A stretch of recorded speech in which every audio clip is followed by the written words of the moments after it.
Lúcia, eu sou diretora da Poligrafia, né, e eu fui coordenadora também, editorial do livro da Rosa. É um privilégio a Rosa ter me confiado, né, anos de pesquisa dela sobre todo o universo da Rosa, nos transportar, nos levar para o século XIX, com muitos elementos e tudo mais. Ela traz uma visão muito legal da Maria Quitéria, muito sensível, e várias vertentes, né? Não é só a Maria Quitéria que foi lá, que se tornou uma soldada, né? Ela realmente traz uma visão muito legal dela como mulher, como ser humano, enfim, tudo. A dinâmica também da nossa reunião aqui, a gente vai ler algumas partes do livro e a Rosa vai fazer um comentário, tá? Gisele, tudo bom? Vou entrar aqui. A Rosa vai fazer os comentários, né, em cima desses trechos que a gente separou. São trechos que falam de algumas fases, né, da Maria Quitéria e de alguns momentos interessantes também. Tá? Bom, a Rosa, ela, além de escritora, ela também é jornalista, especializada em finanças e economia. Ela já passou por importantes jornais, agências de notícias, revistas, assessorias. Alguns aqui são amigos, né, dessa trajetória. Em 2017, fazer um trabalho que é fundamental para o momento que a gente está vivendo, né, que são palestras sobre fake news, né, ela fez em vários órgãos aqui no estado de São Paulo, e, paralelamente a tudo isso, né, ela tem essa paixão, essa entrega em pesquisar sobre personagens marcantes aí da nossa história, né, então, essa é a Rosa, vou passar para ela. Vamos lá, Rosa, eu queria que você falasse um pouco sobre Maria Quitéria para todo mundo, e depois a gente começa a leitura dos trechos, tá bom? Bom, é o seguinte, vamos começar assim, a falar do começo bem, mesmo, por que a Maria Quitéria me atraiu, tá? Então, foi um trabalho que começou lá em 2015, numa época, assim, onde muita coisa estava acontecendo na minha vida, eu tinha tido uma bebê recentemente, sabe? E aí eu senti necessidade de enveredar para o ramo da literatura, tá? Que é um ramo, assim, que eu sempre flertei na vida, tá? E ficava idealizando até que eu me atrevi, não é? E comecei a procurar uma personagem. Quando eu me deparei com essa mulher em pesquisas, eu disse, gente, que barbaridade! Aí tu vendo, assim, a riqueza que ela era, sabe? E tudo que ela representou, tudo que ela fez numa época impensável para as mulheres ter esse tipo de posicionamento. E daí eu disse, nossa, mas era um prato cheio. Aí eu comecei a pesquisar, aí eu descobri uma obra documental, tá, Maria Quitéria, que foi escrita em 1953, em homenagem ao centenário da morte dela, tá, que foi feita por um jornalista, e foi a pedido do governo. Tá? Então, esse rapaz foi lá na cidade, pesquisou, documentação farta, sabe, a respeito dela, tem cópias, assim, do batismo dela, por exemplo, de quando ela foi batizada, do local. Então, é uma documentação, assim, muito vasta, sabe, muito rica sobre etapas da vida da Maria Quitéria, inclusive do Exército, tá? Sobre quando ela esteve no Exército. E aí, quando eu vi aquele material todo, daí eu disse, gente, agora sim, né, estou com a faca e queijo na mão. E então eu comecei a pesquisar lá sobre a região, né, onde ela nasceu, e simplesmente eu fui me apaixonando pela descrição daquela época. Então tem uma parte do livro, logo no início, que fala a respeito dos olhos d'água, sabe? Aí eu fiquei, que são assim, uma espécie de poço, né, que se forma. Eu acho que, obviamente, todo mundo deve imaginar como é que é o olho d'água, sabe? Aí eu fiquei imaginando, gente, onde os tropeiros levavam as suas boiadas, não é, para saciar a sede, sabe? E aí, na imaginação, eu comecei, gente, olho d'água, que coisa mais linda, porque remete, assim, ao olho da gente, sabe, cheio de lágrimas, prestes a verter, sabe? Então, eu comecei a ver esse texto, assim, desse rapaz, dessa documentação, essas coisas, e comecei a querer criar mais literatura em cima daquela documentação, tá? E com isso eu consegui unir uma paixão que eu tenho pelos escritores românticos do século XVIII e XIX, sabe? E aí eu disse, gente, isso aqui é um material que vai me servir para eu escrever o que eu sempre quis, né, na vida.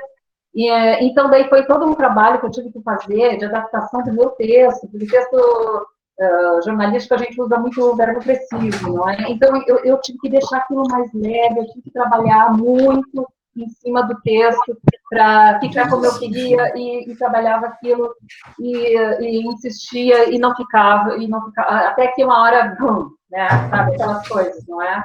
Que a gente vê e consegue. Então, teve essa parte técnica aí, tá? Que aconteceu, fez parte de todo esse trabalho, e paralelamente a pesquisa, não é? Que eu tive que fazer a respeito de tudo que vocês possam imaginar, sociedade patriarcal, a moda, costumes, como é que as mulheres se comportavam, sabe, naquela época, tá? Aí, eu parti, assim, de estereótipos, né, que a gente está acostumado a ver, sei lá, em novela da Globo, muitas vezes quando eles retratam essa época, não é? Que corriqueiramente acontece, tá? Então eu parti assim de ideias, mas que todo mundo dizia muito, de uma forma muito severa, em cima de um conservadorismo, até que eu cheguei num ponto que comecei a olhar uns processos da época também que entravam no fórum. Aí eu vi assim, fulana largou o marido cicrano e foi morar lá com não sei quem. Eu disse, como assim? Mas e a rigidez, sabe? Da educação e da... Não, existia, lógico, esse sistema, mas ele, pelo que eu notei, ele se restringia mais à elite, tá? Então, o que eu posso deduzir disso? Mostrar para vocês é que os padrões rígidos, tá? Eles não se espalhavam assim pela sociedade tanto como um todo.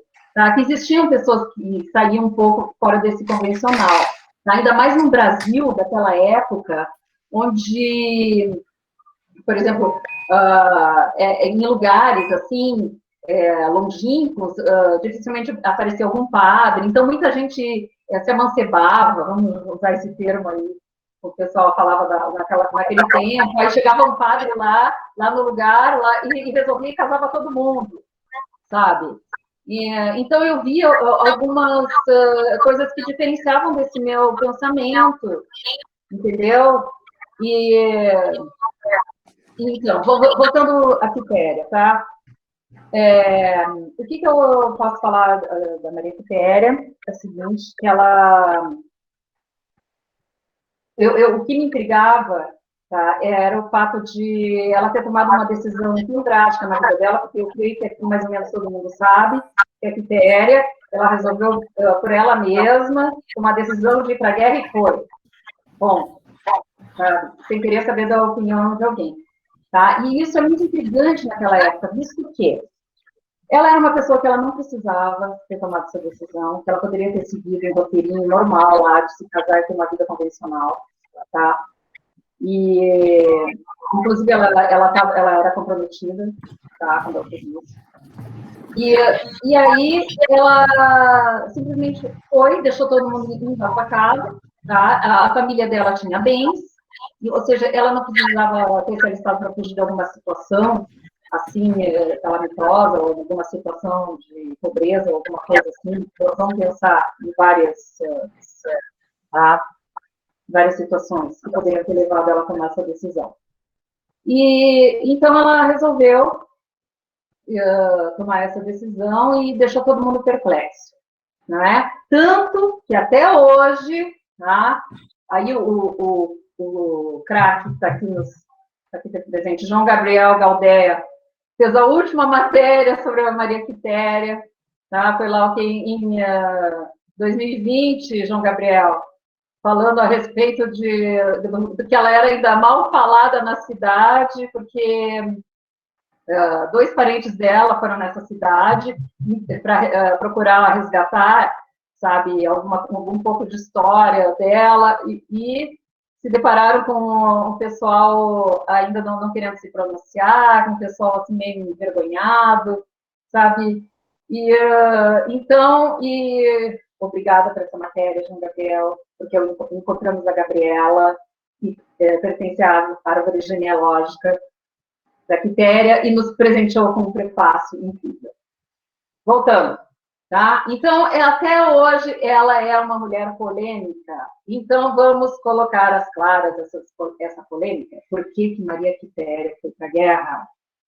Vai tomar uma decisão, né, por ela mesma. Isso vocês vão descobrir se vocês lerem o livro. Rosa, vamos começar a nossa leitura, então? Podemos? Essa parte você quer fazer, o que eu faço? Para vocês alguns trechos, para oferecer assim, uma espécie de uma palhinha, tá? Para vocês poderem curtir um pouco e entrarem nesse universo de Quitéria. Tá bom, Rosa? Beleza. Enfim, arrepiada com a incumbência, Maria de Lourdes, de temperamento mais contido, tentou se esquivar do convite, alegando que o pai jamais lhe deixaria partir para tal missão. Também não escondeu temer ser surpreendida pelo animal no meio do matagal. Você está com medo dela manejar tão bem uma arma? Devolveu-lhe a amiga em uma tentativa de convencer a outra. Não cabendo em si de ansiedade com a expectativa da aventura, Maria Quitéria apelava. Vamos, vamos, insistia, puxando Maria de Lourdes pela mão. Eu conheço um pouco a área da mata onde ela está escondida. Pelo que dizem os escravos mais experientes da fazenda, primeiro andaremos até certo ponto onde a floresta fica mais fechada. Aí seguiremos em frente até uma clareira, onde as onças costumam ficar. Então vamos surpreendê-la, dando cabo dela em um instante. Já tenho tudo planejado, comunicava a reticente amiga. Com um ar de contragosto, Maria de Lourdes retornou à casa grande pela porta dos fundos, que dava para a estrebaria, e se dirigiu até o cômodo em busca de uma vestimenta mais apropriada para a empreitada. Já de posse da espingarda e envergando um vestido de algodão, ela escolheu a sua montaria favorita. Ainda indagou a Maria Quitéria. Mas por que Vosmecê não deixa tal tarefa nas mãos dos homens? Maria Quitéria respondeu incontinente. Sabe como eles são. Vão deixando para amanhã e esperam que outros fazendeiros atacados deem cabo do bicho. Vou fazer a minha maneira. Aliás, vamos, eu e Vosmecê. Caçá-la do nosso jeito, disse-lhe, alargando um sorriso. As duas seguiram no trote até a entrada do matagal. Amarraram os cavalos em um tronco e prosseguiram um percurso a pé. Essa é uma parte do primeiro capítulo, né, Rosa? E a Rosa pode falar um pouquinho para a gente. Então, o que chama atenção na Maria Quitéria, tá? Ela teve uma vida, assim, onde ela aprendeu muita coisa com o pai dela, e ensinou, inclusive, ela a atirar. Então, essa prática da caça, ela cultivava desde a infância. Ela fazia já as armadilhas para os passarinhos, desde pequenininha, sabe? Era uma habilidade que ela desenvolveu desde a infância, tá? Que impressionou muito os superiores dela na guerra, tá? Quando ela foi se alistar. Então, impossível começar a falar da Maria Quitéria sem falar dessa habilidade. Então, eu peguei esse trecho, né? E coloquei todos esses detalhes de como ela era aventureira desde pequena e se embrenhava no mato, tá? E tinha essa mania, assim, de ir atrás da caça, de voltar para casa com o jantar, sabe? E entre outras coisas aí, tá? Que vocês vão descobrir quando vocês lerem o livro. O que eu posso dizer é que o final é surpreendente desse primeiro capítulo. É muito interessante, né, Rosa? Então, que eu sou suspeita para falar, daí eu vou ficar me autoelogiando aqui. Mas não vamos entregar. Não vamos entregar. Então, você vai ler outra parte? Isso. Então, eu fiquei com outra parte, tá? Aí a gente vai dar um pulo, né, em alguns capítulos. Antônio está como Ulisses, que não dá ouvidos às sereias, por não ver a hora de se jogar nos braços de sua Penélope, pois encontrou no Brasil a mulher mais sensual e inteligente da face da terra, adiantou a todos. Os outros quiseram saber mais sobre a história. Mas Antônio desconversou e se restringiu a confirmar os atributos da garota enaltecida por Miguel. Conheci uma mulher extraordinária, só adiantarei isso. Se limitou a responder reservadamente o rapaz. O lugar, já lotado naquele horário, embora aconchegante, tinha uma atmosfera meio lúgubre, devido às sombras dos frequentadores proporcionadas pela iluminação dos candeiros das mesas. O tom amarelo escuro das paredes, ligeiramente descascadas, era realçado pelas chamas que deixavam o ambiente um pouco pesado. O clima, no entanto, era festivo, marcado pela fusarca e por discussões inflamadas em torno dos ideais de amores, furtivos ou não, e conversas que corriam soltas naquele recinto repleto de mesas e de estudantes alegremente embalados pelo vinho. Hernandes, também estudante de Direito, já de posse de seu caneco de vinho, anunciava em altos brados como iria se comportar naquele ano letivo. Já planejei que somente vou me dedicar à sebenta, se referindo às anotações feitas nas aulas por algum aluno sedenteiro, que depois publicava e vendia as notas aos colegas. Olha que maravilha. Vejam o outro, maravilhado por ter descoberto as vantagens da sebenta. E o que pretendes fazer em aula, já que contarás com alguém para anotar os temas? Indagou Miguel. Vou me dedicar aos meus versos, algo que me dá mais prazer e vida, respondeu Hernandes, enquanto avistava ao longe a portuguesa com quem mantiveram o caso no ano passado, adentrando a taberna. Aí vem a formosa Catarina, que me levou a noites intermináveis de prazer. Balbuciava, fazendo a confidência aos amigos, mas de uma forma que não pudesse ser ouvido pelas mesas vizinhas. Ah, não se preocupe, Hernandes. Ninguém aqui sabe das suas noites tórridas com a Catarina. Debochou Miguel, caçoando de espanhol, acostumado a propagar suas aventuras sexuais com a portuguesa nos mínimos detalhes para quem quisesse ouvir. Depois de ajeitar uma mecha do cabelo levemente avermelhado, que teimava em cair sob a testa, Hernandes levantou-se apressadamente e foi ao encontro da jovem.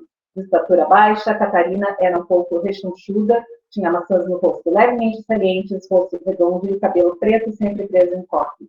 Os olhos vivos, atentos a tudo o que acontecia ao redor, pareciam não se fixar em nada, a não ser quando repousaram no espanhol, com quem ela ingenuamente alimentava o sonho secreto de contrair casamento. Risonha por natureza, demonstrara grande alegria ao avistá-lo. Pois bem, o que nós temos aqui? Tá? A gente tem uma cena acontecendo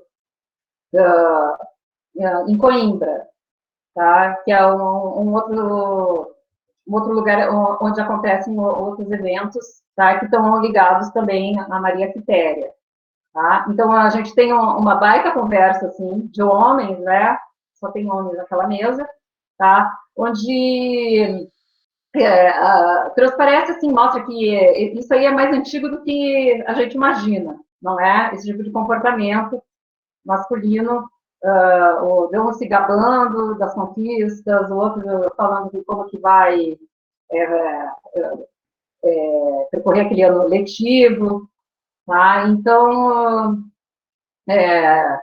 eu quis falar a respeito desse trecho aí no livro, porque esse trecho, assim, já ocorre num lugar, né, numa cidade. Então, a gente sai daquela parte rural, não é? E vai para a cidade e mostra mais ou menos como é que era. E tem outros trechos do livro, claro, que falando em Quitéria, a gente não pode deixar de falar de Salvador, não é? De Cachoeira, onde aconteceram os eventos, não é? Ligados à guerra da independência da Bahia. Tá? Então, é isso. Legal. Se alguém tem alguma pergunta, depois a gente abre para um bate-papo, quem quiser fazer alguma pergunta para a Rosa, enfim, tá bom? A gente vai fazendo as leituras, a Rosa comenta e depois a gente abre, então, tá bom? Eu vou para um outro capítulo aqui, né, que é uma parte que a gente gosta muito, né, eu particularmente gosto muito dessa parte, né, que a Rosa depois vai explicar o que acontece com a Maria Quitéria nesse momento. Vamos lá. Quando adentrou a senzala novamente com o chá, Maria Quitéria, dessa vez, olhou mais atentamente o lugar de chão batido. Como sempre lhe fora muito familiar, poucas vezes havia se detido na precariedade de tudo aquilo. Acomodou-se ao lado da escrava e percorreu o dormitório do início ao fim lentamente com os olhos, se fixando no teto de barro retangular que formava um grande vão com poucas divisórias, analisando-o com mais rigor. Observou algumas roupas de algodão amarrotadas em um canto do alojamento e a palha acumulada que servia de cama naquele ambiente abafado e miserável. Então, abraçou a escrava chorosa, ainda agarrada ao bebê, para confortá-la. Esta se deixou envolver pela garota, um pouco surpresa com o gesto. Não era das escravas mais chegadas a Maria Quitéria para receber tal atenção. Enquanto prosseguiam envoltas, continuou indo fundo na nova perspectiva que estava tendo à sua frente. Remoeu o pobre destino da mulher ao contemplar o choro agudo ao seu lado e pensou: não somos seres humanos como os homens. Por que precisamos ser suas serviçais, sempre fazer suas vontades, submeter-nos aos seus caprichos? O que restará depois de tudo isso, meu Deus? A doença, a morte? Vasculhava propriamente em busca de respostas sobre o que, em qual momento havia sido determinada essa obediência e temor desmedido em relação ao sexo masculino. Pensou em Maria Rosa, como uma vítima também, pois esta jamais poderia agir como pai, fazendo sexo com os escravos da fazenda, e nas circunstâncias que levaram ao acontecimento com Chica. Então refletiu sobre o destino nefasto dos escravos, das mulheres sem livre-arbítrio e do bebê, seu meio-irmão, agora aproveitava o momento do colo da mãe presente para se entregar sem tréguas à sucção desvairada, indiferente à existência que o esperava. Ao integrar todos os elos da intrincada corrente, Maria Quitéria sentiu-se completamente vulnerável e incapaz de algum gesto para fazer alguma diferença diante de tanto desespero. Naquele momento e lugar, palavras de consolo soariam vazias e sem sentido. Era como se absorvesse toda a dor do mundo. Eu acho que a Rosa pode falar, e eu só queria falar que antes desse trecho, teria um acontecimento muito terrível, né,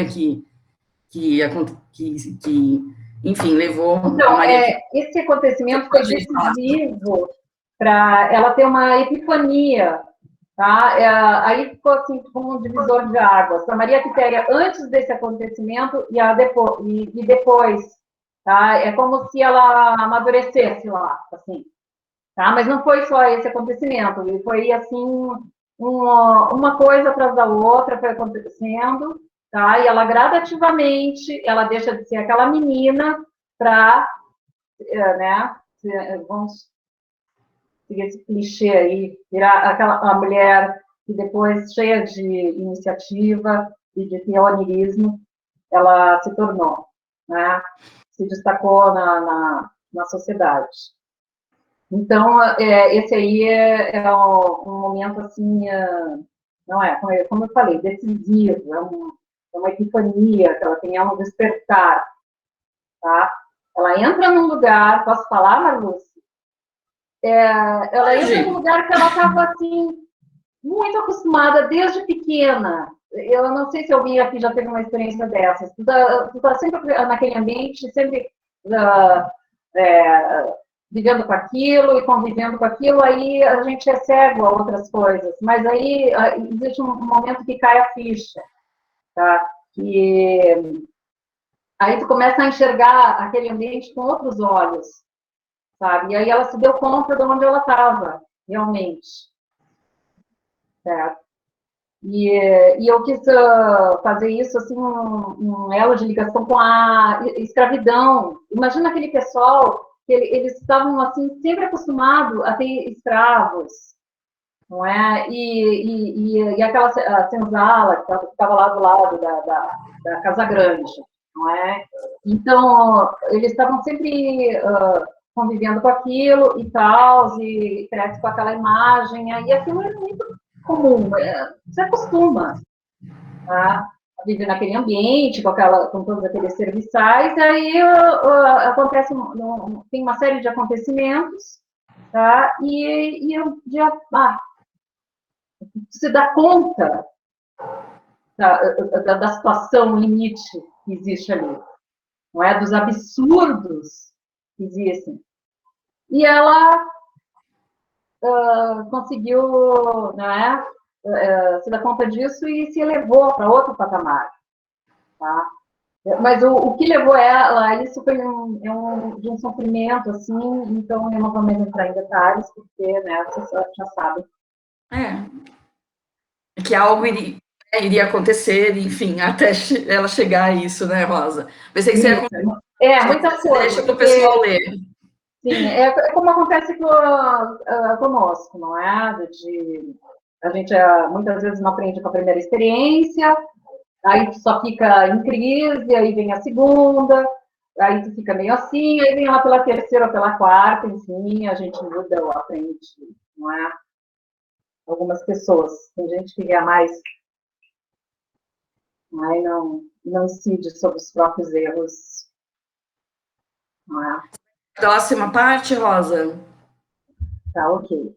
Só vou dar um tempinho aqui para vocês me darem um pergunta agora? Oi? Alguém quer fazer alguma pergunta para a Rosa agora? Alguma coisa assim? Oi, Rosa. Eu não sei se você e a Malu vão falar sobre o assunto, né? Mas tem um detalhe do livro que eu acho muito interessante, que é a questão mística e até metafísica, né? Porque o encontro dela com aquela mulher, eu li o livro e gostei muito, né? Então, assim, o encontro dela com aquela mulher que é quase como um oráculo, né? Que fala com ela coisas, assim, que eu não vou entrar em detalhes mais profundos, se você quiser, você entra. Eu queria que você falasse um pouco sobre isso, se isso daí era um pouco da Maria Quitéria, se é o lado ficcional, né? E outra coisa que eu achei muito interessante, como sexualmente ela era muito livre. Né? Sim. As cenas assim, eu acho muito bonitas, inclusive, como você coloca. E se isso também era um componente da Maria Quitéria, ou também um componente também seu de uma liberdade, né? É isso. Obrigado. Bom, em relação assim, a esse encontro místico, né, do oráculo que você se refere, gente, é impossível a gente falar do Brasil do século XIX e não falar disso, porque povoava, assim, do norte a sul, todas aquelas crenças, tá? E ela tem esse encontro aí com essa anciã, e ela, como ela era muito jovem, tá? E tem na cabeça com outras coisas, então assim, achei que falava alguma coisa para ela, e ela sabe? Escuta e não considera muito aquilo, porque ela está com outras, né, envolvida em outras questões. Certo? Então, ela tem encontro aí com essa anciã, ela fala alguma coisa para ela fica, nos momentos, encapifada com aquilo, mas não leva adiante. Mas, enfim, essa riqueza que a gente tem, não é? De tantas religiões aqui convivendo, esse sincretismo religioso, não é? E naquela época, como esses curandeiros, eles predominavam muito nessas localidades, até a gente que era católica frequentava eles, porque na hora do aperto, quem que eles iam procurar? Era quem entendia ervas, era a benzedeira. Então, é impossível falar do Brasil aí do século XIX, século XVIII, sem falar nesse pessoal que teve esse papel tão importante. Não é? Então, ela encontra, né, realmente essa anciã e ela tem essa interação aí com ela. Tá? E mais adiante, né, Luiz Fernando, a gente fala um pouco ali das experiências que muitos escravos trouxeram da África, tá? Que é algo que eu gostei muito de ter pesquisado, foi em cima dos trabalhos do Pierre Berger, tá? Que era alguém que eu já admirava desde da faculdade, né? Que a gente tinha alguma introdução aos textos dele. E então eu peguei um livro dele e vi como é que faziam aqueles rituais, né? Que são impressionantes, sabe? De iniciação, tá? Do pessoal assim no Vodun, e tem esse negócio do Vodun que eu acho absurdamente fascinante, não é? Tipo, nosso imaginário, porque tu pega lá e faz uma réplica do que a pessoa, da pessoa que tu quer, né, ferrar, e fica lá fazendo aquelas maldadezinhas, tá? E isso é fascinante, sabe? A gente fez atender e aquilo, eu queria ver mais daquilo, e eu descobri, então eu vi que veio pessoal de lá de etnias que praticavam, tá, essa religião, e era aqui para o Brasil em massa, sabe? Então, foi muito rico para mim encontrar isso e mostrar assim, o conhecimento que esse pessoal tinha inestimável de plantas e como eles ajudaram a salvar vidas, tá? de filhos dos senhores das terras lá, das sinhazinhas, usando essas ervas, baixando a febre das crianças, não é? Até encontrei registros que curaram picada de cobra. Eu fiquei tão impressionada com aquilo, porque as pessoas falam que se perdeu muita coisa de cultura indígena, não é? Aí no passar dos séculos, pela não valorização. Então, quando eu via aqueles registros, assim, né, em documentação, eu disse, nossa, gente, que coisa impressionante. Então, eles tinham a forma de resolver, muitas vezes, os problemas deles, né, da população lá. E o Newton Zimmermann. Hello. Seja bem-vindo. Então, essa parte aí foi muito enriquecedora. Até assim, pelo conhecimento que eu adquiri, sabe, foi muito especial. Tá? Então, se eu for picado por uma cobra, eu posso te procurar. Ok. Obrigado, querida. Eu tô brincando, obrigado. Quero. É Fabi aqui. Tá. Queria depois Fabi. também, Mam. Tá bom. O Luiz Fernando fez a pergunta sobre a liberdade sexual, né? Que eu fiquei super curiosa para saber. Porque a Catarina também tem isso. E assim, não me parece na minha cabeça uma portuguesa no século XIX ia ser assim, né? Enfim, foi um pouco da sua imaginação, assim, você deixou livremente, ou você encontrou isso mesmo, esses registros? Não. Os estudantes de Coimbra, eles tinham as tricanas, que eram mulheres que estavam à disposição deles, tá? E isso era, assim, uma instituição. Tá? Estudante em Coimbra, que vinha do estrangeiro, ia para lá, brasileiro, espanhol, português mesmo, eles tinham essas tricanas, e tem até, se você procurar, sabe, pesquisar, colocar africanas, você vai ver, tá, que eram camponesas com origem humilde, e o sonho delas era muitas vezes casar com eles, tá, e elas tinham uma vida dura, tá, porque muitas delas eram lavadeiras, eram cozinheiras, e tinham aquela vida lá que a gente pode imaginar que mulher levava, não é com mulher que não era da elite, levava assim no século XIX. E essa foi outra grande grata surpresa que eu tive quando fui mexer na pesquisa. Essas mulheres, né, que se dedicavam a esses guris, né, guri porque entrava na faculdade com 18, 19 anos, e aí depois elas eram descartadas, simplesmente. Eles não casavam com elas, porque a maioria deles já tinha mais ou menos alianças pré-estabelecidas, não é? Que era conforme os costumes da época. E quem mandava filho para estudar em Coimbra, né? Vamos combinar que eram pessoas que tinham muitos recursos. Sim. Tá? E nisso, mas, olha, outra coisa, vamos tratar também desse assunto, o que me impressionou, que a gente imagina, ele é filho do dono do engenho lá, está estudando em Coimbra, deve ter uma vida boa. Gente, vocês não sabem, não é. A pesquisa me levou, assim, a cartas de filhos de fazendeiros, reclamando da situação que eles encontravam lá. Tá? Muitas vezes, estava escrito assim, muitas vezes tu não encontra sequer um frango, uma galinha, ninguém quer matar uma galinha para comer. O filho de um reclamando, pedindo mais dinheiro, nada, para o pai. E aí eles percorriam, quando eles chegavam em Lisboa, ainda tinha um bom pedaço para percorrer, não é? Até chegar lá em Coimbra, e eles percorriam aquilo de mula, tá?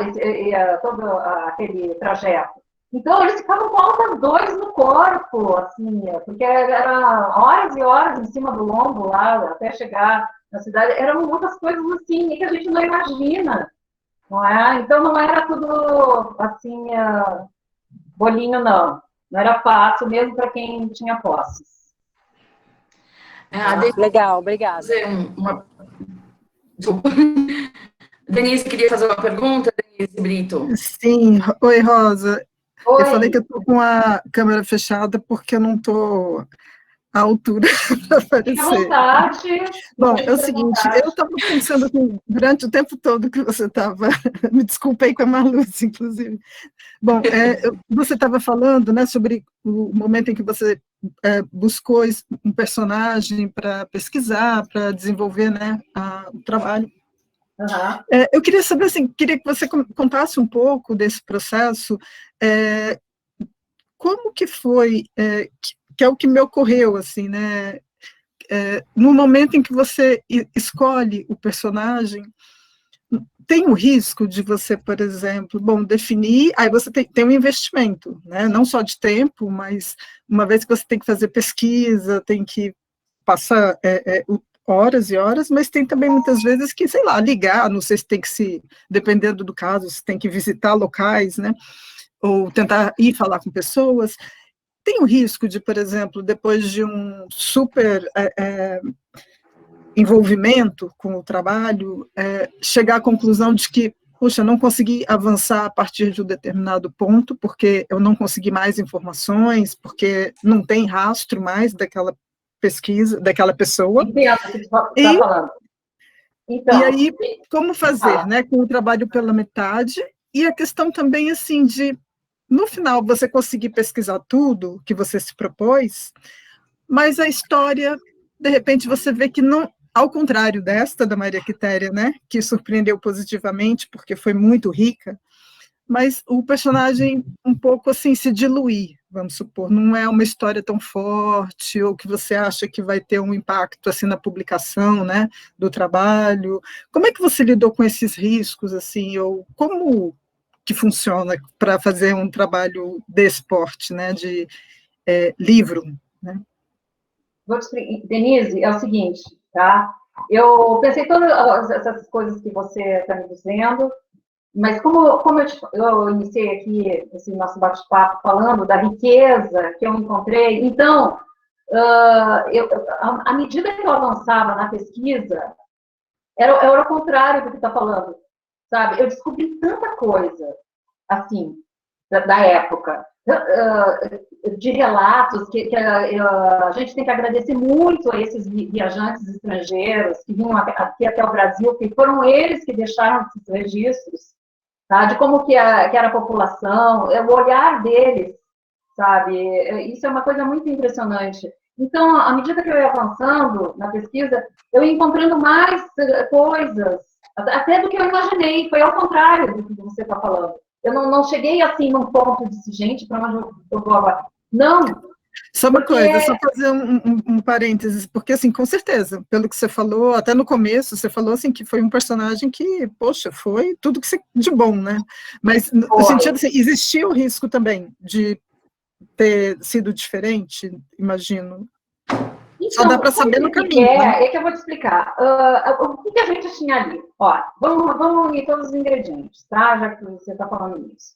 A gente tinha uma guerra que estava prestes a eclodir, tá? A Quitéria, ela teve sabe, esse ano atribulado, antes dessa guerra, tá? Então, a gente tem um cenário de escravidão, portanto, tenso também, não é? Desse período aí tão triste da nossa história, tá?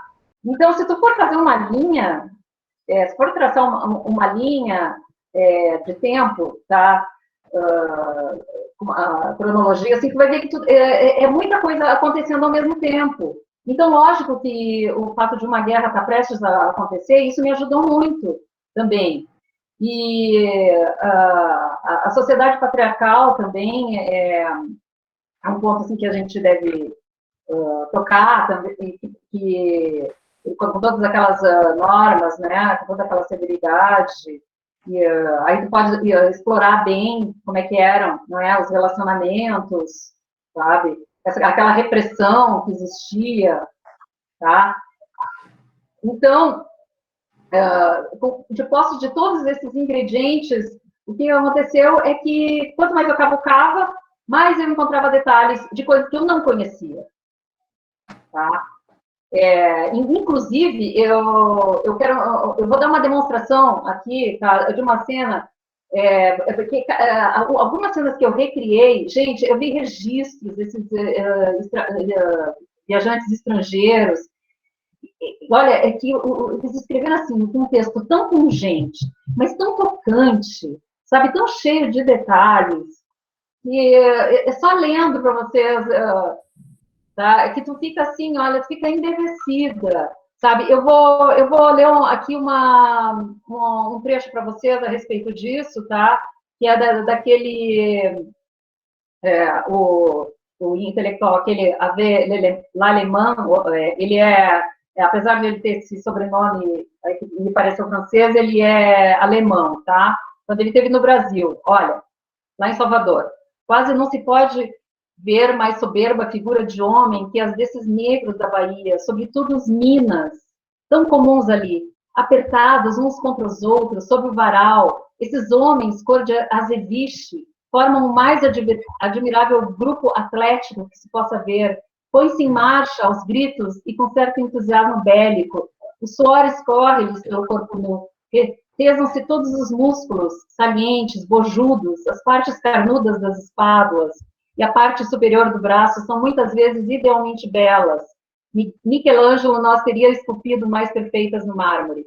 E, contudo, nesse tão belo desenvolvimento de músculos, nada de exagerado, nada me fez lembrar, quando admirava esses negros minas, um Hércules de Nemeia, apoiado na sua clava. Tudo ao contrário, me lembravam Aquiles e o pugilista Polideuces.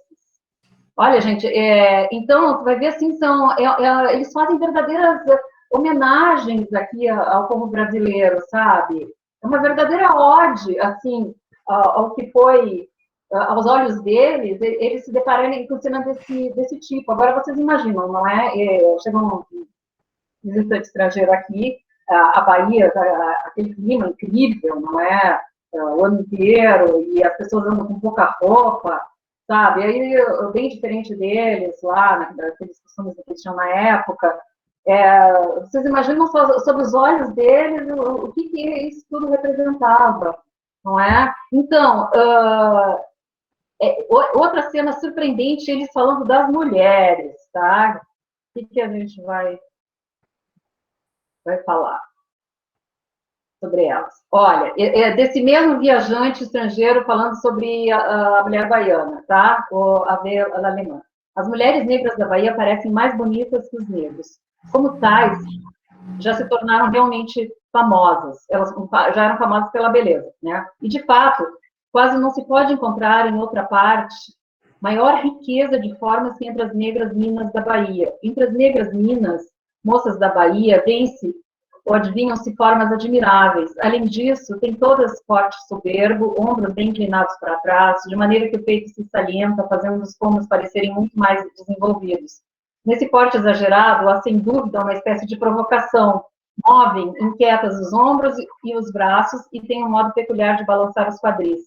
Há muitas negras minas livres na Bahia e essas, ao que parece, têm perfeita consciência dos seus escuros encantos. Não notei nenhuma negra vestida europeia, o que, na verdade, a teria, sabe, a teria desmerecido, assim. Bom, aí, né, a gente vai se perguntar de onde que vem todo aquele arsenal do Jorge Amado, sabe? Eu acho que vem muito disso, entendeu?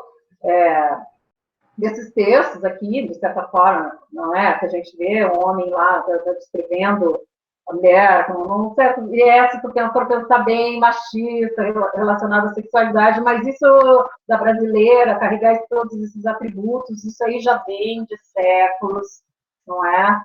Então, fora essas descrições, outros detalhes que eu peguei, assim, a respeito por exemplo, da vegetação de Salvador, naquela época do século XIX, de como aquela cidade era deslumbrante, com tantas árvores, assim, frutíferas, na rua mesmo, sabe? E como isso impressionava as pessoas quando chegavam lá, tá?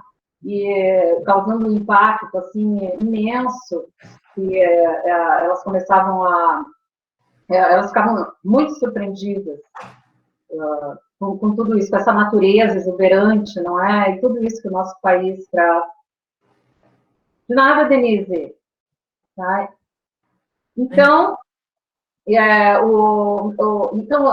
esses viajantes estrangeiros, eu não poderia deixar de falar de outra, o olhar feminino que a gente tem dessa época, Maria Graham, a inglesa, a jornalista inglesa que veio para o Brasil e que tem, a única que fez uma entrevista com a Maria Quitéria. Tá? O que Maria Graham fez? Ela lançou assim, um olhar sobre a mulher brasileira daquela época, tá? Descrevendo como é que as portuguesas se vestiam, elas se comportavam. Tá? Então, as portuguesas assim, tinha um certo tipo de portuguesa que era mais conservador, que elas se vestiam assim, bem mais recatadas, não é? Então, isso tem também, assim como a gente tem essa demonstração da sexualidade exuberante, não é? Das escravas, tá? E também, Quitéria também herdou isso, não é? Por ser descendente, assim, de indígenas com portugueses, não é? Ela tinha essa mescla, assim, tão especial também, não é? Então, o meu palpite é que dessa origem aí dela também veio toda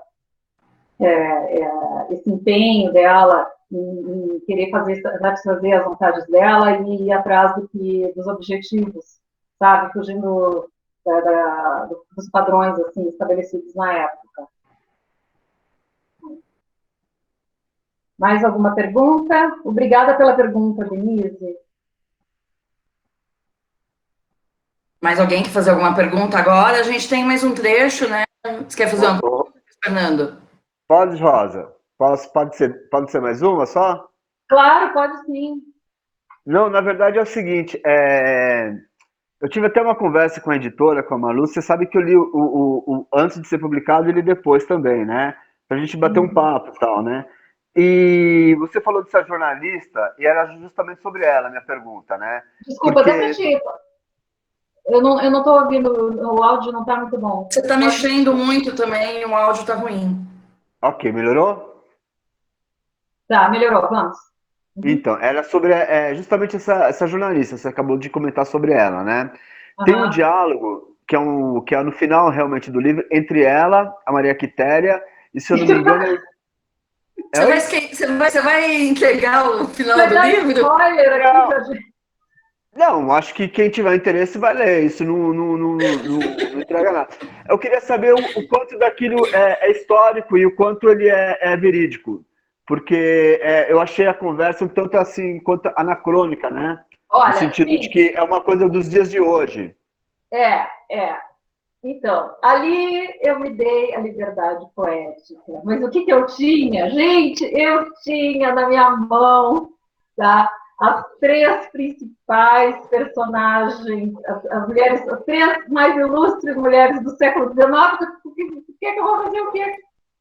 Então, acho que elas vão interagir, conversar entre si. Meu Deus, eu estava com a Dona Maria Leopoldina, a Maria Graham, Quitéria. Realmente, a Quitéria, todo mundo mais ou menos sabe, né, que a Quitéria ela foi condecorada pelo Dom Pedro, tá? Então, quando ela chegou no Rio de Janeiro, o jornal lá, local mencionou ela 3 vezes, ela já era famosa, tá? Ela passava na rua e vinha gente falar com ela, tá? E ela foi homenageada, tá, lá no Palácio, e aí acontece essa cena aí que o Fernando está falando. Que não vamos entregar. Não vamos entregar. Legal. Vamos para aquele outro trecho, Rosa, que aí é mais quando a Maria Quitéria já está indo mesmo para a luta, né? Bom, então é assim, tá?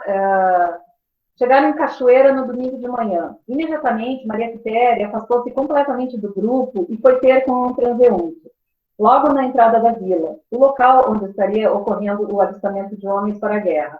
Lembrou-se de engrossar a voz antes de se dirigir ao rapaz. Assim que obteve a informação, dirigiu-se até o lugar a fim de apresentar. Sorriu ao notar que havia desempenhado bem o papel masculino, pois o rapaz a tratou com normalidade e respondeu-lhe sem pestanejar. Imaginou o quanto Antônio se divertiria com o ocorrido. A cidade fervilhava já pela manhã. Na Praça da Aclamação, o burburinho vinha de homens pardos, negros e brancos, de várias localidades que se deslocaram até o local para se alistar ou para fugir do cerco promovido pelos portugueses em Salvador. Chegou ao destino. Juntou-se à extensa fileira que se formava no local. Já tinha tudo preparado para que, quando chegasse a sua vez, por fim, foi convidado a se apresentar. Seu nome completo, indagou-lhe o encarregado do alistamento, que mal olhou para ela. Soldado José Cordeiro de Medeiros. Respondeu-lhe, com voz grossa, apresentando o sobrenome do cunhado. Rapidamente, o recrutador limitou-se a transcrever os dados em livro. Em seguida, dirigiu-se a Maria Quitéria e seguia apontando o lugar dentro do campo. Passe-lhe adiante e experimente um dos uniformes. Em seguida, no outro balcão em frente, pegue uma das armas artesanais de petiscomos. Conseguiu o uniforme e foi até o balcão de armamentos. O responsável mal olhou para ela. Escolheu um modelo no arsenal e indagou-lhe se sabia atirar. Maria Quitéria fez que sim com a cabeça. Pois bem, soldado, dirija-se ao campo de treinamento para o teste de tiro, disse-lhe o atendente, apontando para uma área localizada à esquerda de onde estavam. Maria Quitéria consentiu com a cabeça e se deslocou até o local. Ao chegar, deparou-se com os 10 homens enfileirados, aguardando a vez para mostrar sua destreza com armas de tiro ao alto. Esperou pacientemente e observou que alguns deles não sabiam sequer engatilhar uma arma. Quando chegou sua vez, um pouco trêmula, diante de tantos espectadores, respirou fundo. Nunca havia atirado na frente de uma plateia. Tentou se tranquilizar e fazer a mão parar de tremer, pois o sargento Souza, que fazia as vezes de instrutor, já dava claros sinais de impaciência pela fisionomia. Estava farto de testar tantos voluntários com poucas noções no manuseio de armas. Então, se acalmou. Ajeitou a espingarda sob o olho direito, mirou e cravou a bala no centro do alvo, obtendo o melhor resultado entre todos. Ao ver a cena, o instrutor impressionou imediatamente e indagou o seu nome. Soldado Medeiros, respondeu-lhe com voz grossa ao sobrenome que pegara do cunhado José. Tá? Isso. Agora vocês imaginam o frio na barriga, né? Eu acho, Rosa, eu acho que a gente até pode falar, né? Enfim, todo mundo sabe que a Maria Quitéria depois montou o exército de mulheres também, né? Então, é interessante que ela chega como homem e depois tem todo um desenrolar até que descobrem que ela é uma mulher e aí ela consegue montar o exército de mulheres, que a gente até pode ler o que está na contracapa do livro, né, Rosa? Sim, então... Né? Que já está aqui, né? Enfim... Tá bom? Posso ler esse pedaço? Claro. Que é como, inclusive, existe uma estátua dela, é como ela está, né, nessa estátua. Para compor o seu visual, Maria Quitéria escolheu um saiote Highlander. do mesmo modelo usado tradicionalmente por guerreiros e batedores dos clãs na Escócia, como na história que lhe foi contada por Antônio. Assim, o tradicional uniforme dos periquitos, composto de domo azul escuro com gola e punhos verdes e calça branca, ganhou um saiote xadrez vermelho por cima. Logo, a história da jovem que havia virado soldada, a primeira mulher da história do Brasil a entrar para o exército, se espalharia por todo o recôncavo e capital. O fato instigou várias mulheres, inspiradas por Maria Quitéria, a se apresentar para se alistar como voluntárias no batalhão dos periquitos. Não sabendo o que fazer quando as filas de mulheres começaram a se formar na porta do quartel, o sargento Souza recorreu ao major Silva Castro, em seu gabinete. Este, por sua vez, olhou demoradamente para o sargento e, depois de alguns segundos de reflexão, disse-lhe: precisamos de reforços, Souza. Pode começar o processo para recrutá-las, ordenou. E aí ela teve um exército de 100 mulheres, né, junto com ela. Esse empenho dela já estimulou, né, de cara 100 mulheres a segui-la, né, Rosa? Então,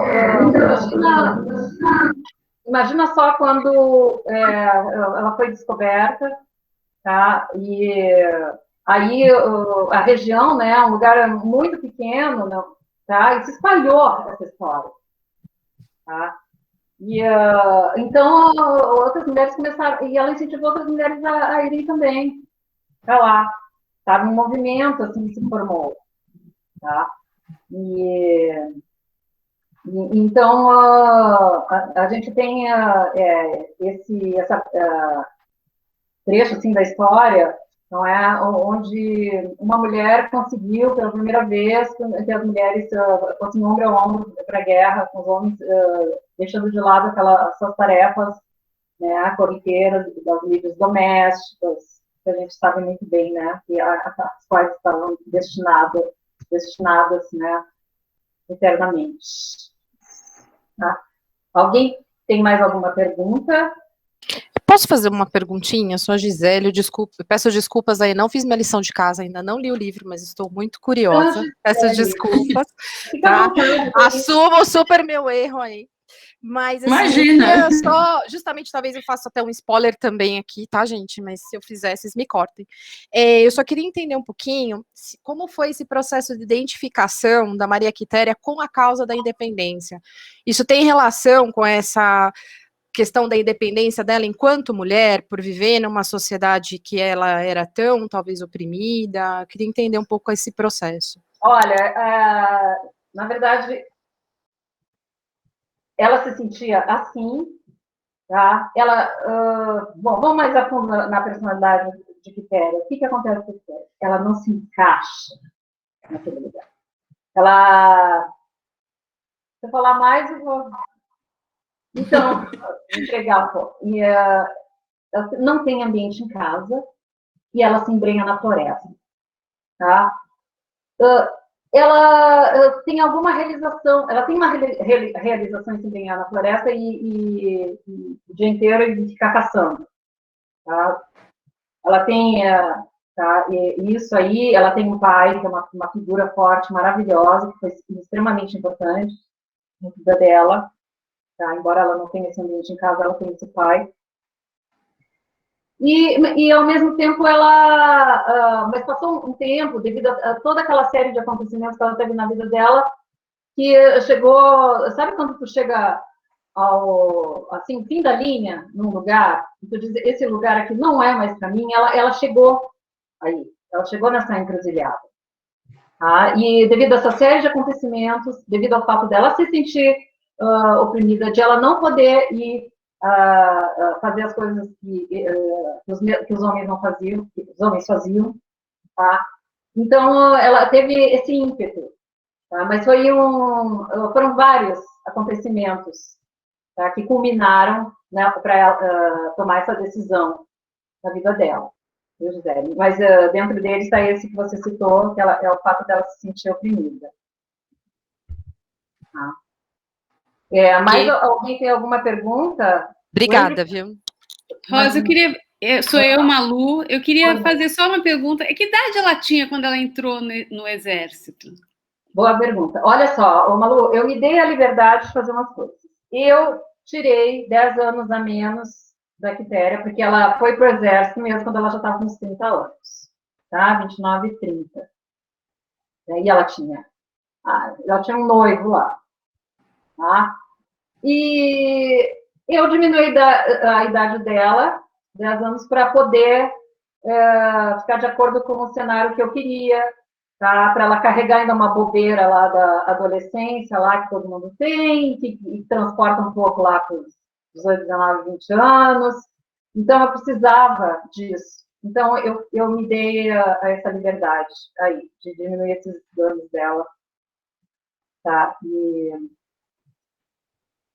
O que a gente pode concluir? Ela não teve sossego durante essa fase. Então, eu não sei se com muitos de vocês não aconteceram isso, tá na adolescência e acontece uma coisa, assim, bom, todo mundo cai, sabe? O mundo desmorona. Aí depois acontece outra, e tu diz, mas meu Deus do céu, o que é isso? Aí acontece a terceira coisa, sabe? Então, essa série de acontecimentos te levam a um amadurecimento absurdo em certas pessoas num curto espaço de tempo, sabe? Então, eu disse, gente, não é possível, tá? Eu tenho que fazer alguma coisa, eu tenho que romper esse ciclo, eu tenho... Tá? Então, é mais ou menos por aí, sabe? Que ótimo. Pode ser, hein? Essa daí eu vou deixar por sua conta, Denise. Tá. Mas alguém quer fazer mais alguma pergunta? Sensitivos em pedaços. Falando, o livro, ele está, nesse momento, está disponível pelo site da Poligrafia, que é poligrafiaeditora.com.br, lá tem um desconto, né, de lançamento, e ele na Amazon, que você pode comprar o impresso, ou também baixar o e-book, né? Marlúcia, a gente tem mais uma pergunta aqui da Fabiana. Ah, tá. Tá bom. Lembra você? Falou o quê? Olha, Fabiana, eu tive uma conversa com um amigo meu, jornalista, que o cara aí, tá? É uma meio que celebridade, tá? Num almoço que a gente estava... Ele disse, todo mundo fala que quando a gente escreve um livro, a gente escreve sobre si mesma, tá? Olha, quem dera que eu fosse como ela, tá? Tem um pouco de Minacteira, mas, gente, não, sabe? Ela é muito mais... ela é uma pessoa que ela tem a bondade dela não tem limites, ela é uma pessoa muito evoluída, ela tem, assim, um pouco de traços de amigas minhas que eu conheci, que eu convivi, tá? Sabe, desse negócio de ela depois compreender as lutas, tá, dos escravos, sabe, as rebeliões que eles faziam, que eles tinham também, e esse ímpeto de lutar pela causa deles, porque isso aí sempre teve um grupo ou outro, tá, porque a gente imagina sempre que a escravidão era aquela coisa passiva, não, eventualmente tinha algum grupo que se rebelava, sabe, ou viravam assaltantes, aí barbarizavam a localidade lá, não era uma coisa assim que a gente acha que só os donos da fazenda, os feitores, tá, eles conseguiam organizar aquilo e manter aquilo em certa ordem. Não era bem assim. Eventualmente tinha um bando de salteadores e ela compreendia esses movimentos e, sabe, ia ter que fazer parte ali da vida dela. Ela via com naturalidade. E até tem um diálogo que ela explica o porquê desse comportamento assim, de um certo grupo lá, que eu não vou falar aqui, né, também, porque... então, ela tinha uma compreensão muito grande. Ela teve, depois de todos esses acontecimentos que ela teve que passar para ela se tornar a mulher que ela se tornou, tá? Combativa e orgulhosa de si. Tá? Pô, gente, tem aqui professores de história, também, de arqueologia, vamos, se manifestem. O Hendrik Cry ainda está aqui? Não sei se ele está. O Cláudio? Não está mais. Enfim. Tá assim, não dá para ouvir. O Luiz está falando, acho que está sem som, Luiz. Ô, Rosa, depois eu falo. Oi, Marcelo, pergunta. Tá, não, na realidade, como que você acha que essa Maria Quitéria que você estudou tal se encaixaria, essa do seu livro se encaixaria na sociedade atual? Como ela veria a sociedade atual?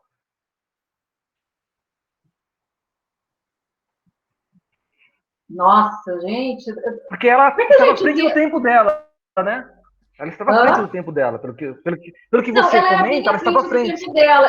Que você sabe o que me ocorreu agora? Uma pessoa com um espírito totalmente livre, criada no meio de um mato lá, aí cai aqui no meio da gente, aí a gente com essas coisas aqui, ó. Mas em termos de relação, né? De relação mesmo com porque a mulher ela tem mais liberdade hoje do que naquela época, obviamente que tem, mas ela ainda tem muitos tabus a quebrar, tem muitas, né, barreiras a ultrapassar, né? O que a gente vê ela estaria muito próxima da mulher atual? Muito próxima. Da mulher atual, em termos de comportamento, ideias, você acha que ela estava tão à frente? Nisso ela é completamente de vanguarda. Tá? Ela é uma mulher completamente à frente do seu tempo e ela se encaixaria nesse sentido as mulheres que vão à luta pelos seus direitos hoje, tá? Que não vão suportar a opressão masculina, tá? Que é o que acredito aqui que todos que estão presentes nessa reunião mais ou menos cultivam, não é?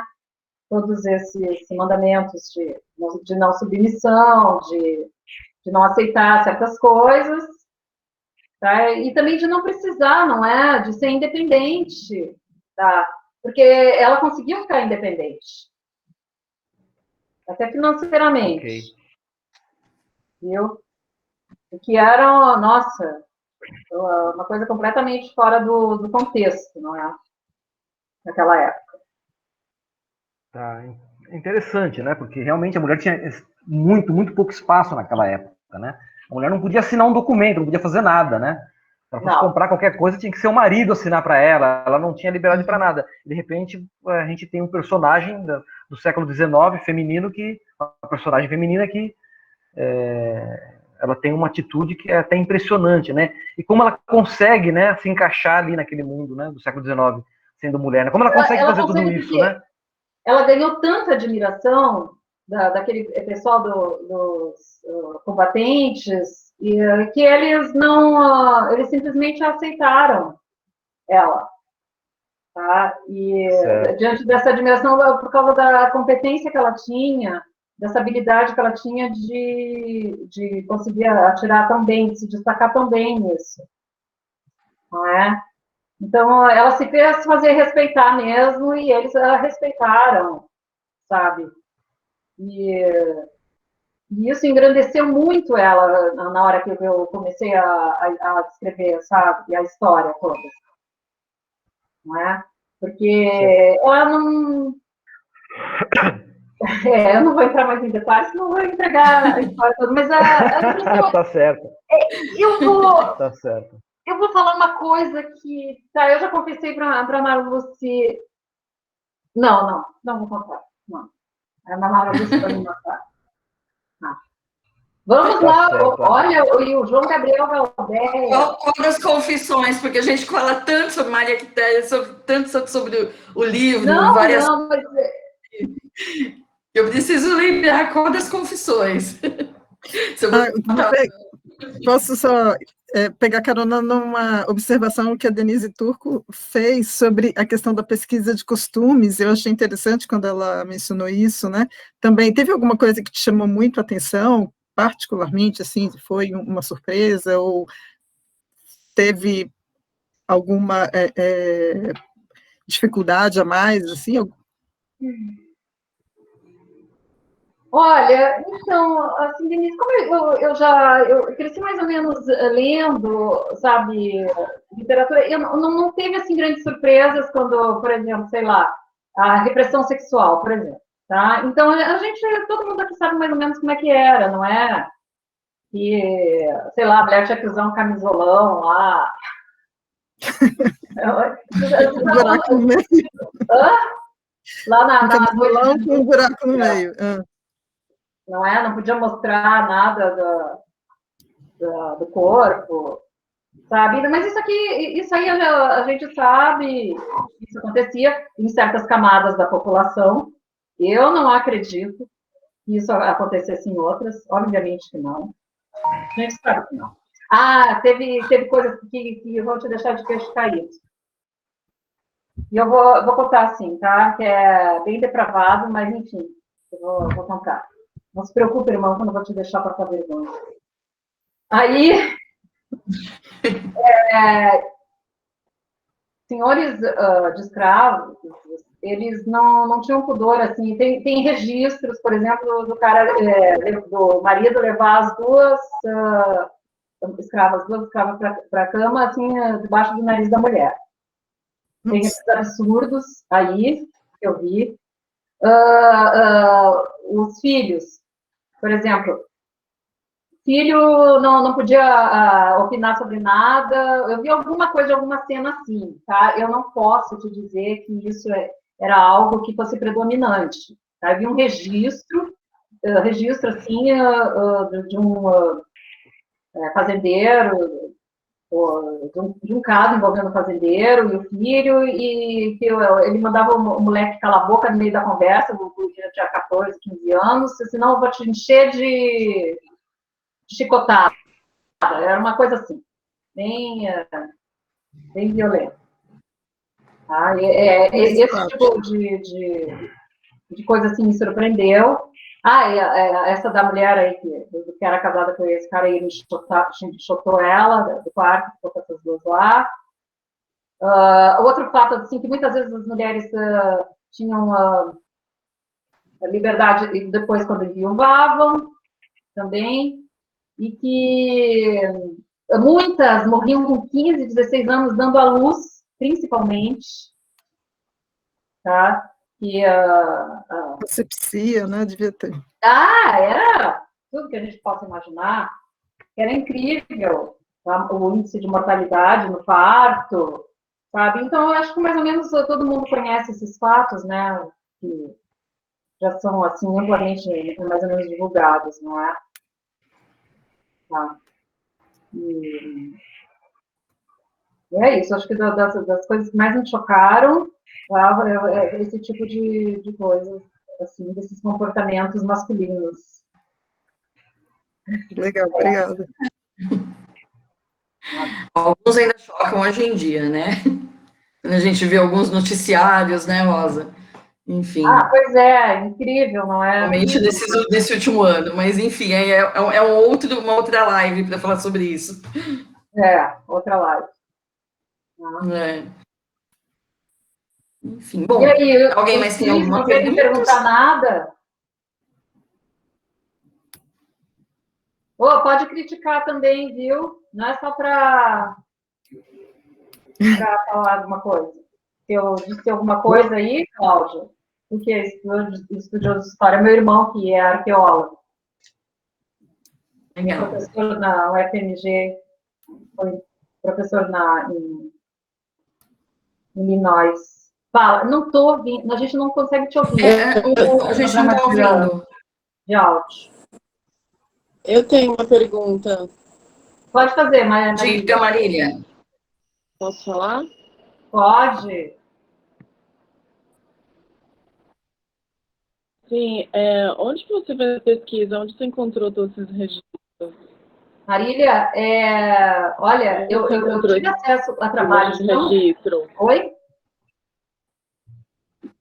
Eu tive acesso a trabalhos, assim, principalmente de teses de mestrado e doutorado, que são, assim, de uma riqueza, tá, tão grande que esse pessoal acadêmico faz, trabalhos, assim, consistentes, Tá? Até o Andrew P. Fry estava aqui, o professor da Universidade de Calgary, no Canadá, ele me deu entrevista.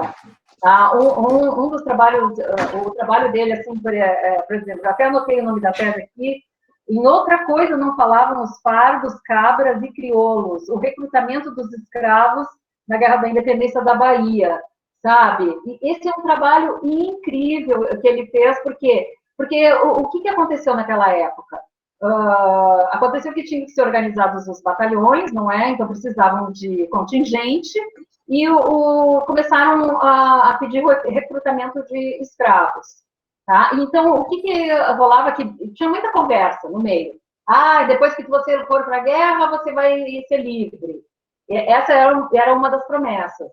E segundo o professor aqui, o Andrew Fry, que estava aqui até agora há pouco, eu disse, mas então, professor, nessa entrevista, alguns conseguiram realmente a carta de alforria, né? Aí ele disse assim, alguns conseguiram, outros não, tá? Então, era uma promessa, assim, que era uma coisa que não se sabia se seria levada a cabo, né, ou não. Mas, enfim, teve esse trabalho, teve outro trabalho, gente, aquele trabalho, ele tem que virar livro, eu não sei o que ele fez, Independência ou Morte em Salvador, tá? Independência ou Morte em Salvador, do Marcelo Siquara. Ele fez, assim, uma pesquisa em cima dos jornais da época, por exemplo, o jornal Idade do Ouro, que era um jornal que servia somente aos interesses dos portugueses. Tá? Ele era completamente enviesado, esse jornal. Então, ele era a favor que os portugueses tomassem a Bahia, não é? E ficasse com a Bahia para eles durante esse processo aí tão turbulento que foi a independência do Brasil, né? Porque a gente tem aquela figura, aquela imagem de que Dom Pedro chegou lá, sacou a espada, independência ou morte, não foi assim. Tá? Alguns estados ficaram meses lutando por isso, outros estados a Bahia entrou em guerra por conta disso, não queriam se entregar assim, aos portugueses desse jeito. Por que eu estou falando disso? Estou falando dos trabalhos, Independência ou Morte em Salvador. E nesse trabalho, ele descreve uma cena assim, que eles chamam os mata-cabras, tá? Eram os movimentos, os portugueses, soldados portugueses lá tocando terror lá em Salvador, de madrugada, matando as pessoas que estavam na rua, tá? Então, tem muitas descrições a respeito dessa época, tá? E de como a sociedade se revoltou quando os portugueses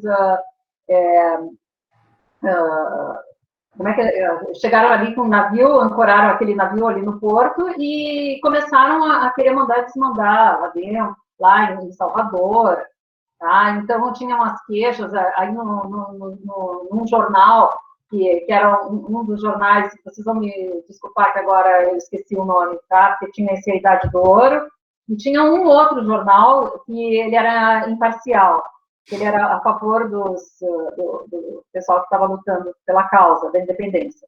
Tá? Então, esse jornal trazia relatos até de madames da sociedade, falando que o mal que acometia a cidade vinha do porto, eles parecem ratos, sabe? Tem relatos de estupro, de invasão de casa, de mulheres sendo estupradas ali por esses soldados. Então, esse trabalho do Marcelo Siquara nossa, se você começar, se você pegar hoje ali, Independência do Salvador, que está no domínio público, começa a ler e não para mais, tá? Porque o jeito que ele escreveu também, ele não escreve daquela forma rebuscada, sabe? Às vezes a gente encontra umas teses com a escrita dele flui, assim, é uma coisa incrível, sabe? Infelizmente eu não consegui reencontrá-lo para... Pode falar. Você ficou com vontade de escrever algum outro livro depois de tanta pesquisa? Fiquei sobre dessa fase da tomada de Salvador, tá? Que foi uma fase muito tensa, não é? quando os portugueses chegaram lá e invadiram, e ficaram meses lá, sabe? E os recursos começaram a escassear, aí o sistema todo ficou caótico, sabe? Gente, eu estou falando aqui sobre a Bahia, tem gente muito mais, com muito mais conhecimento do que eu. João Gabriel Galdé, manifeste-se.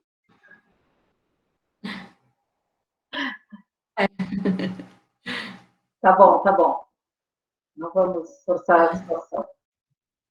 Gente, o Cláudio quer falar alguma coisa?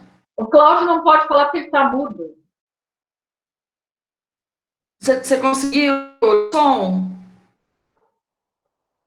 Não, Você ele conseguiu não liberar o som? Não. Ah, que pena. Bom, pessoal, eu acho que, né, Rosa, se quiser falar mais alguma coisa, se alguém quiser fazer mais alguma pergunta.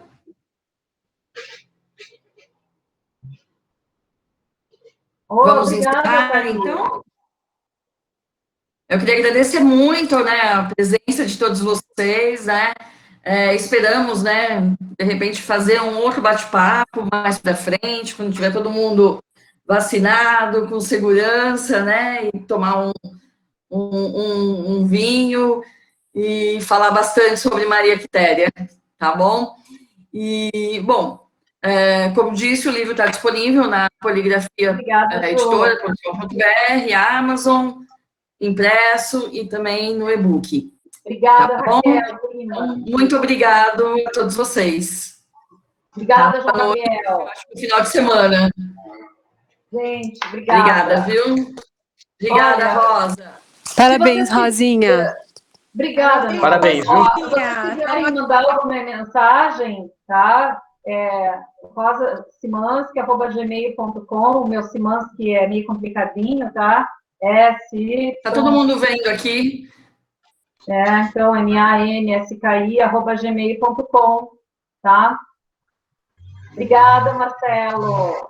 Eu feliz que você Obrigada, Marcelo. Obrigada a todos. Meninas, Denise Brito, Denise Gisele, todas vocês. De bom coração. Muito obrigada mesmo. Mestre. É um prazer. Parabéns. Meu mestre, Beijão. o mestre budista. Tchau, um beijo. Beijo a todos. Até mais. Parabéns, Rosa. Mar, beijo. Tchau. Obrigada. Obrigada. Fiquei super curiosa para ler agora.